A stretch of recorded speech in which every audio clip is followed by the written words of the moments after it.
Yes, one moment that I share my desktop. Okay, you see my monitor, my presentation, is correct? Okay, thank you very much for the kind presentation, and thank you very much to Mehmet for this opportunity to combine the activity of our two committee. We have seen in the previous talk the role of the new technology in operating room, so how the navigation, how the augmented reality can help us to better understand the anatomy in difficult cases in order how to manage. But before to reach this level, we have to think how to have an effective way to learn our work.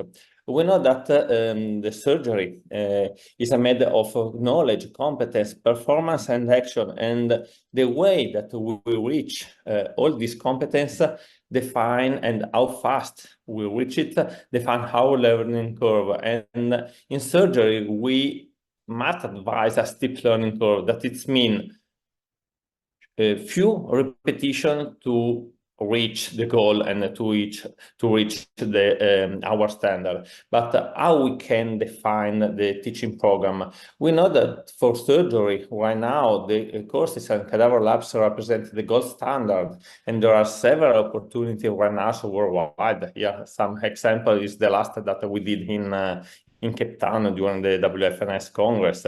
And we know from the literature that the experience of the participant with cadaver lab that is increase the operative skill, the anatomy knowledge, and the technical performance. But we know that cadaver lab do not provide operating specific pathology, have some high maintenance costs. The quality of the cadaver sometimes is not so good, and in some countries there is also some ethical implication that we have to keep in mind. In order to reach a good experience, we can learn during the surgery or with the courses. But sometimes when we hand the program, the residency program, we know the theory, but when we pass to perform, we have some troubles, and sometimes it's very difficult to understand. So what is the real way to perform and to have a good learning curve? What is ethical and what is safe during our daily practice? That is the real question. So for answer this question, can the technology help us in this program? We know that right now the imaging evolution, the real-time navigation, the use of robots, augmented reality help during the surgery, and we have seen really fantastic cases by the other authors before me that help the surgeon to better understand anatomy, and this is essential. But some companies develop also some simulations, some models. There are simulators that can help in the teaching program. We know that the augmented reality and simulation have changed the way in other fields. I'm thinking about the military, the aviation, because simulator also the sportive driver that use simulation in order to repeat and repeat the performance and to reach the potency of the work.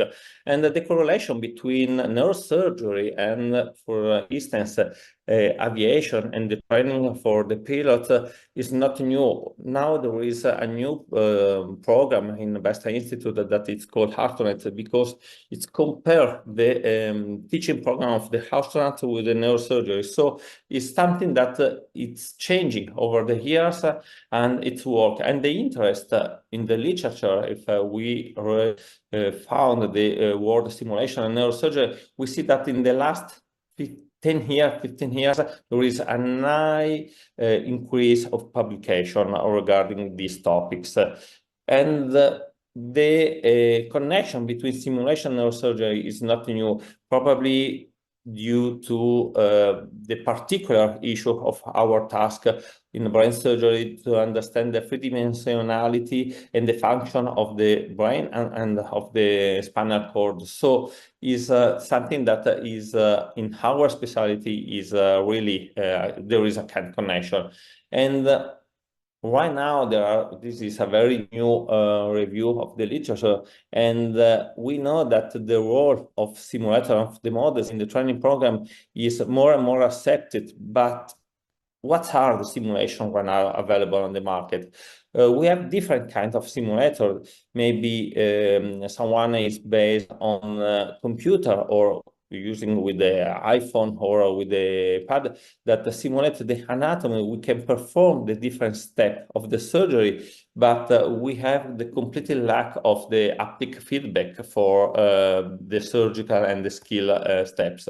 The models provide a specific anatomy, so we can reproduce in a lab, so we don't need a wet lab, but we can work also in a room with the specific tools that help us. Yeah, a very short video for a posterior cervical laminectomy. You can see that I'm working in a lab, and we can reproduce with this model with a pretty high good quality the surgical intervention. So this model helps to, sorry, I can skip the video right now just to be in time. But probably the connection and the future will be introduce the virtual reality and the augmented reality also in the teaching program, in order that we have a full immersive experience of the operating room and to simulate the surgical procedure. And the goal is to create the opportunities to have the feedback haptic of the singular steps, and to do and redo every time we need the surgical intervention. So we know that with virtual reality, we have the mental training. With the augmented reality, there is an hybrid training. And then with the models, we have the haptic and manual experience. I can show some studies that are running right now. This is one that Corinna with also with Harvard University, with I speak with her, they develop in order to standardize the program for the anterior cervical surgery.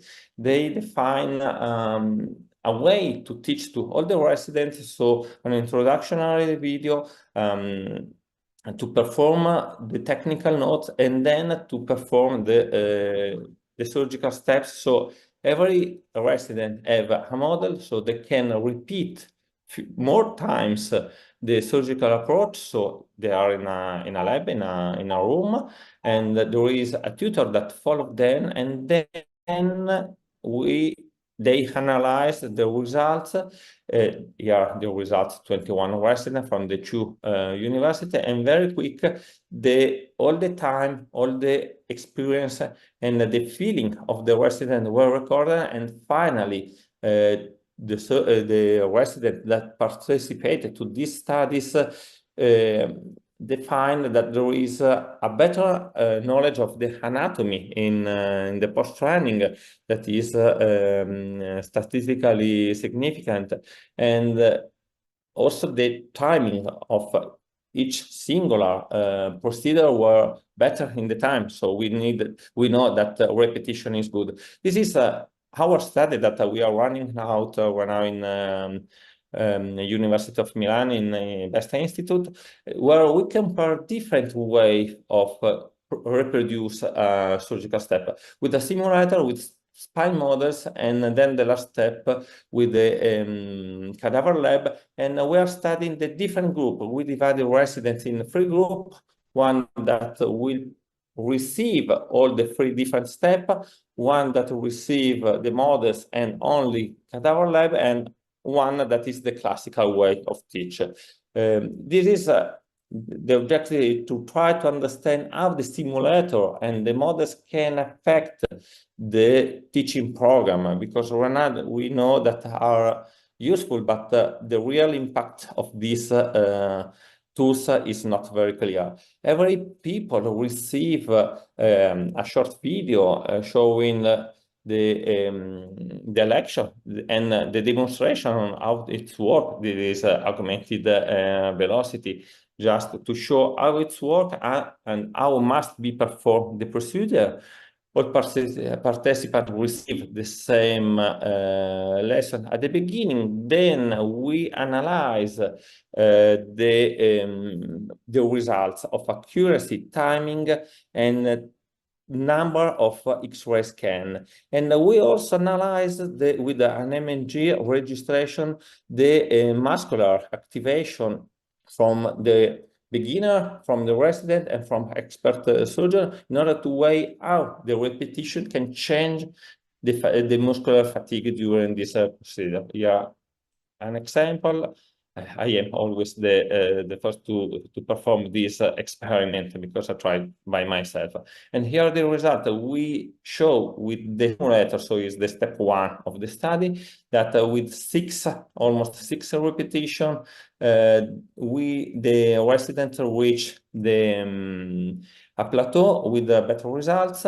Then regarding the X-ray, the number of X-ray, again, we define the plateau in order to define how many repetitions are necessary to standardize the number of control. And we analyze of the data according to the experience with the year of residency, with the previous experience on a simulator, on cadaver lab, or in a surgical operating room, and also in gaming, because I'm thinking that the people with work and who have a very experience in gaming probably are faster in to understand the use of these tools, and this is correct. Now, regarding the muscular activation, we show that a novice have a less satisfied and with a more muscular implication, so there is more fatigue and the movement are less precise. With the trainer, we see some differences, and with the expert, we see that the activation is very selected for the muscular that we need. And again, for the expert surgeon, the use of dominant hand and non-dominant hand remain essential in order that with the non-dominant hands, it's helped the dominant hands during the procedure. So it's very interesting, and but it's just at the beginning. And now is under review, so in the future we will see the result. But what is the reality all around the world regarding the training program? I found this very interesting paper that is based on US, where there was a survey regarding the role of the simulator of models, and finally the director showed that the role in the future for simulation and physical models will be represent almost the 80% of the activity in the training program. So as a new technology, we start to have some different kinds of tools, and probably will be adapted more and more in the different university. In conclusion, I think that simulation and a three-dimensional model are very interesting, promising tool in the training program in spine surgery, but not only, obviously. But I think that we have to think like society to better standardize this teaching program in order to have a more uniform education worldwide, especially if these tools can be reach a good cost effectiveness. So some studies to define their real implication in worldwide are essential. So thank you very much for your attention, and if there is some question, I will be happy to answer. Thank you so much, Dr. Francesco. Amazing work as always. I really like to see this EMG results and the stress and so on that goes on with surgery and the difference between the different training. I'll open it up to any questions on the chat or